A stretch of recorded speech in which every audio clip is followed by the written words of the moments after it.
Hi there, it's Lachlan Hyatt here, Kilmarnock Football Club Media Officer, and I'm here with Scott Coyne of the Belgian Football Podcast. If you just tell us a wee bit about you, Scott, first of all. Hi Lachlan, it's lovely to be here. Well, I'm one of the three producers behind the Belgian Football Podcast, which is the number one English language podcast covering all of Belgian football. We produce a weekly show, a kind of 90-minute pod, which covers all the latest action and some of the big news stories of the week in Belgian football. And I think what makes us probably unique is that we like to cover everybody. We're not focused on any one side. So everybody gets a fair crack of the whip with us. So if you're interested in finding out more about Belgian football and English is your main language, then we're definitely the people to come to. Well, obviously, Kilmarnock fans are hoping to know a bit more about Belgian football in the coming weeks. They've been throwing up a tie against Cercle Brugge, who finished fourth place in the Pro League last season. If you could just give us a wee bit of background about Cercle Brugge, if you can. Yeah, well, first of all, it's a fabulous away day for Kelly fans. I think they're really going to enjoy this. Definitely one for to create some great memories of. Cercle Brugge, one of the oldest clubs in Belgium. They have matricule number 12. Belgian football has this rather curious system that they're very proud of, the Belgian FA, where clubs have a number attached to them, but that basically relates to how old the club is and when they joined the Belgian FA. So Cercle are number 12, 1899 they were formed, so they are one of the oldest clubs in Belgium. And just generally, kind of their history's been kind of ones of lots of ups and downs, really. They've yo-yoed a lot, I suppose, between what is the top division in Belgium, the Pro League, and the division below that. They've had periods where they've been a kind of solid Pro League side, and then periods where they've had a downturn and have been relegated a number of times. They've won 3 Belgian titles, none recently. The most recent 1930. 2 Belgian Cups as well. And their story really changes. This is where it gets interesting. In 2017, they were actually bought by the Russian billionaire Dmitry Rublev, who also owns Monaco. So Monaco are effectively the parent club. They've got a very close relationship with Monaco through Dmitry Rublev. And it's really since 2017 that they've seriously started to kind of consolidate what they're doing. And they've put a footballing operations plan in place, which is working extraordinarily well for them at the moment without injecting huge amounts of money. It's worth pointing that out. Normally when this happens, obviously, there's an assumption that they have success because of the money being ploughed into the club, but that's not the case. It's actually very modest. There's a very good plan there. Their recruitment has been very good, and there's a number of very good people in key positions working inside the club there now, which has seen them, kind of develop year on year since 2017 and increase their finishing position. Last season, they finished in playoff 1, which is the championship playoff in Belgium for the first time ever, which was pretty extraordinary for a club of their size. And they managed to qualify for Europe, and this will be Cercle's first European campaign since 2010. So they're certainly they're a small club. It should be pointed out. They've got an average crowd of about 5,500 at home, so it's not too dissimilar in terms of average attendances to what Kilmarnock fans will see. But they definitely are developing fast because of some smart decisions that they've made. So it's an exciting tie, I think, for both clubs who are looking forward to it. This is one, it feels as if both clubs are maybe been starved of a proper European kind of tie in a wee while. So, that the excitement must be building from Cercle's side as well. Yeah, I think they were delighted with this tie when they got it. I know Miron Muslic, who is the T1, as we call them in Belgium, the head coach, was particularly delighted with it. I think he did say that he had a feeling that it was going to be Kilmarnock. And for my own selfish reasons, being based in Scotland at the moment, and it being very easy for me to get to the game, then I was particularly delighted for those reasons as well. But yeah, I mean, I think it's a tie that both clubs are very much looking forward to, and I think both sets of fans are really going to enjoy their away days. Absolutely. It's one of the things, I know a lot of Kilmarnock fans, and I was the same. As soon as the tie comes out the hat, the first thing you do is you go on YouTube, you go on Google, because as you say, Cercle, they're no one of the better known teams, in terms of European giants. You think of like your Anderlechts and Club Brugge, but are they hoping to start getting into that conversation in the coming years? Well, they're a side who aren't afraid of anybody, and that's been instilled into them partly by the T1 Mira Muslic, who's really good. I have to say, he's quite a young coach actually. It's not his first head coach job. It's his first kind of major one in a way. Comes from Austria. He's been at the club since 2020 on an assistant coach basis, but he became the head coach in early 2022, and they've just done extraordinarily well since he took over. And I think it's worth mentioning as well that they're a very young side. Cercle. They've got the youngest squad in the top flight in Belgium. And Belgian football, as far as youth development's concerned, has always been very strong, particularly now. The academies there are generally good. A lot of young players come through and get a chance to play for the senior side.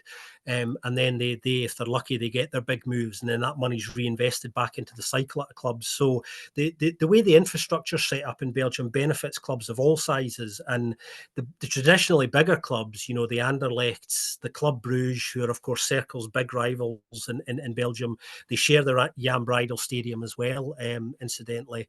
They are getting much closer to being able to challenge them. And the big sides will and do drop points against sides the size of Cercle now.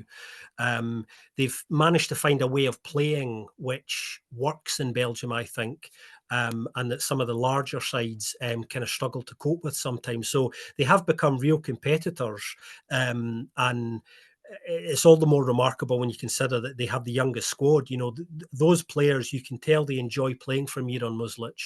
And that's obviously important because he gets a response out of them as well. So they're definitely a club in the up, as I was saying. Great. And on the pitch, what kind of challenges can the Kilmarnock fans and players expect to see? What's Cercle's strengths, especially? Well, they tend to play, I suppose, what would be described as essentially a kind of gegenpressing system. So there's a high press and an intense one. They're quite a physical side, so they'll look to win a lot of the second balls, and they hunt in packs. So it's Miran Muslic's own take on kind of gegenpressing, essentially. And I suppose that's not surprising with him coming from Austrian football, where that's very common. You also see a lot of that in German football. They'll look to win the ball back fast, particularly in the opposition's final third as well. So it's important when sides are playing Cercle that they start reasonably well, because if you go behind to them early, then it becomes a kind of different game then, when you have to chase it a little bit, it opens up a bit more space. So they tend to start hard and fast. And they've got some players there who, if you allow them to do their thing, will be able to hurt most sides, I think. I think that you mentioned players there. I think the main one that everybody's talking about up here is Kevin Denke. Is that how you pronounce it, the striker? But I think there's a bit of kind of interest for the English Premier League. Do you want to tell us a bit about him? And if you expect to see him at Rugby Park, or will he hopefully be away before then? Well, that's an interesting question in itself, because the window's got quite a bit of room left in it yet. Kevin Denke, the interesting thing about him was he was the top scorer in Belgium last season. So for a side to finish fourth and have the top scorer is, that's something to get the eyebrows raised, that's for sure, because obviously normally the top scorer ends up playing for the champions or the side that finishes second. Low centre of gravity, physically really strong, instinctive striker. Has been at the club for a number of years now. 28 goals in 39 last season in Belgium, and I think he's got just over 50 and almost 90 appearances over the last couple of seasons. So he's got a hell of a goal scoring ratio for them, and is very important to what they do. There is a lot of interest in him, and there has been for a while. What's interesting is nobody seems to have really progressed it yet. People have been watching them closely for at least a couple of years. I think there was an expectation that this summer was going to be the summer that he will get the move. I think that's probably still the feeling that most of us have, and that most of the Belgian media have as well. We just don't know when yet. I know that there's nothing imminent on him at the moment. He did return to training this week, which was a positive sign that he may still be around come the tie at the end of the month. That's not the news Kilmarnock fans wanted to hear then. But onto the fans now. The main thing I think that the Kilmarnock supporters want to know is Bruges. It's such a lovely city from an outside perspective. But what can the fans expect when they visit Bruges for for a couple of days, a few days? Well, Bruges is an incredibly beautiful city. Obviously it's famous for that. So I can see why the Kilmarnock fans were very excited. We've had a number of Kilmarnock fans actually getting in touch with us, asking our advice about various things. And one of the things I would say is, even if you haven't necessarily got a ticket yet, but you're hoping that you will, try and get booked up now. The thing about Bruges is because it's a massive tourist centre in Belgium. It's very busy most of the year round. So get your accommodation sorted now, even if you don't have a match ticket yet, just so that you're kind of sorted. It's a very small city, and its medieval architecture is almost wholly untouched. It's remarkable. It survived both the First and Second World Wars without any damage at all, led a kind of charmed life, and it's just, it's one of those places, in truth, that's very difficult to leave once you've experienced it. At least once. Very easy to get around on foot as well. You'll be able to see a lot in a short space of time. The main train station as well, which will be how virtually all of the fans come in, I suspect, is about 10 minutes on foot from the centre of the town as well, which is another plus. And there's plenty to do there as well. You can go and see the Bruges Belfry, which is the iconic bell tower, which you can see from the market square, the Groot Mark, which is a really famous landmark there as well. If you like art, there's a brilliant museum called the Groningen Museum, which is the home of kind of classic Flemish art, which is a really wonderful place if you get a chance to visit there. And if Kilmarnock fans get a chance to tag a day on, either the day before or the day after the game, definitely do it, because you can sit about, walk about the city, enjoy a local beer. Belgian beer is the best in the world. I'm not biased. It's absolutely true. The local beer, incidentally, is called Bruges. It's can't really miss it. It's got a gold label with a jester with red and yellow on it, and you can get it virtually everywhere. There's also a really good chocolate museum. I hate to bring up some cliches, called the Choco Story. That's right, which is really good. And also as well, if you get a chance for some downtime there for the fans, then taking a wee trip on the canal that runs through the city is always worthwhile, because you get a totally different perspective on the architecture when you're down at water level there. But yeah, it's an extraordinarily beautiful city to spend some time in.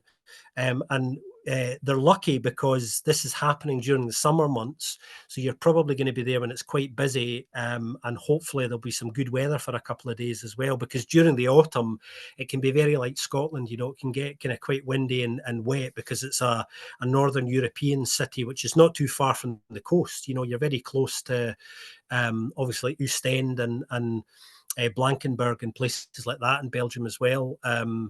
And it's not difficult to get to, so for fans coming in, whether they're coming into Brussels or they're coming into Charleroi, which is a little bit further away, although not that much, then you can get a train direct from Charleroi and Brussels that will get you to Bruges within 90 minutes. Brilliant. And obviously the nature of a game like this, the fans will tend to want to congregate somewhere. Is there somewhere that you would recommend? You mentioned, I think, Market Square. I think, is that the kind of main place to be? Well, there's a number of kind of sort of communal gathering spots. That's the Market Square of the Groot Mark's a very good one, because it's the main public square in the city, and it's kind of circular, or mostly circular. There's a lot of bars and cafes all around the edges of that, and some museums. So that's an excellent gathering point. There's a smaller gathering square that's, pretty close to the train station, which is between the train station and the Grote Markt in the centre of town, which is actually en route to the stadium as well, because the Jan Breidel Stadium it's about half an hour on foot from the centre of town, which is pretty walkable. It's pretty much a straight line. Equally, there are regular buses that go from the front of the train station to St Andreas, which is the suburb in Bruges where the stadium is. But if the weather's good, then I would imagine most fans will be happy to walk down to the game. I've done that myself on a number of occasions when I've been to the Jan Breidel, just because it's kind of easier, and sometimes the buses can get quite busy as well. So it probably is better just to head on foot. It's one of those ones where, once people set off, just follow the lead group, and you can't really go wrong. It's not difficult to find. But yeah, there's plenty of public gathering spaces for fans, and plenty of things for them to see and do as well. So yeah, a great away day, and I'm very excited for them and looking forward to seeing some of their pictures as well. As it's going to be so different for Kilmarnock, much like Cercle. It's been so long since we've actually had this away day proper European feel. So it's really exciting, and from an outside perspective, I don't think you could pick many better cities than somewhere like Bruges. Yeah, well, when I saw the list of sides that Kilmarnock could have drawn going into it, who equally would have been, Cercle's opponents, then it's great for Cercle fans. I know Cercle fans are really looking forward to coming to Scotland, and there's a nice link here actually, because people might not realise it, but culturally and historically, there is a link between Flanders, where Cercle play in Belgium, and Scotland goes right back to sort of the Middle Ages. Scotland and the Flemish people do have a connection. A lot of the churches in Scotland, this is where I'm going to bore people with history for a minute, but a lot of the churches in Scotland were either wholly built or partially built by Belgian stonemasons who came to Scotland, and a lot of the bells and the church towers were made in Belgium before coming over to Scotland. So there's a lot of Belgian tradespeople over the years who've come over, and their families have stayed.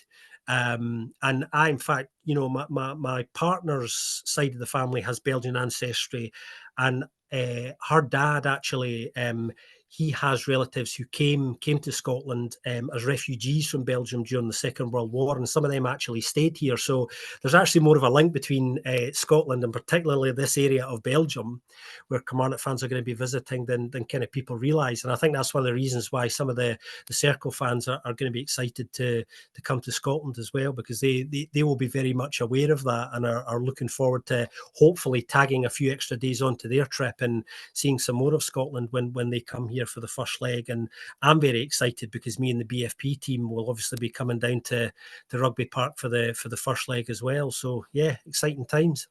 Absolutely. And just finally, I was going to ask about the Cercle fans coming over here. How many do you expect to come over? And as you say, they've got their impressions of Scotland as a whole. Do you think that'll be met, when they're probably basing themselves in the likes of Glasgow?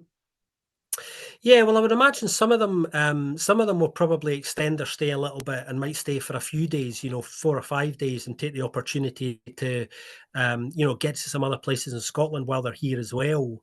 I think, they tend to take quite a small travelling support with them, and that includes domestically as well. But the interesting thing is their attendance numbers have been rising, as have their season ticket numbers, obviously, because they're building upon things kind of steadily and consistently now. So they are attracting more fans generally, and I think are seeing fans that perhaps had drifted away coming back. They've got quite a young fan base, actually. A lot of their fans are towards the younger end of the scale, which is kind of quite interesting, I think. So it'll be interesting to see what they do decide to do and how many numbers do come over. I know the demand from Kilmarnock fans has been, quite big, really, which is good. I'm not surprised because of the nature of that away trip. That's what you would want to see. I would expect them maybe to bring over something in the region of 1,200. I don't think that would be unreasonable, but it could be more than that. I don't know how many will travel without the guarantee of a ticket. That's not something you tend to see that often in Belgium. You will see it in other football cultures where people will travel and hope to get one. Belgian fans don't tend to do that kind of culturally.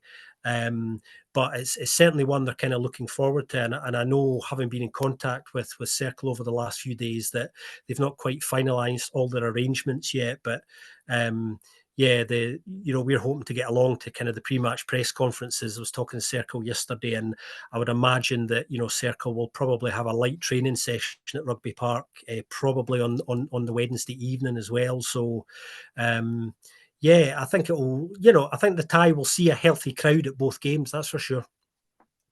Fantastic. Thank you very much, Scott. That's Scott Coyne of the Belgian Football Podcast. Just a final wee plug for yourself, Scott, if there's any kind of social media that you want people to look out for you on. Yeah, well, you can find the Belgian Football Podcast on Twitter, or X, as some people now call it. I refuse to. You can find us at Belgian Podcast. Equally, you can find me individually at Scott_Coyne.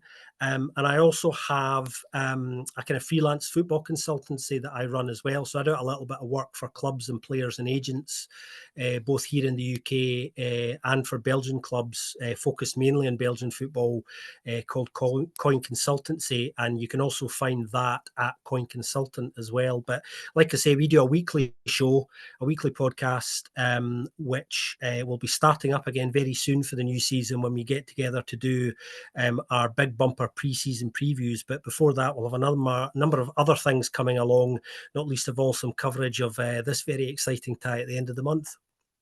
Brilliant, Scott. Thank you very much for your time. Appreciate it. You're very welcome.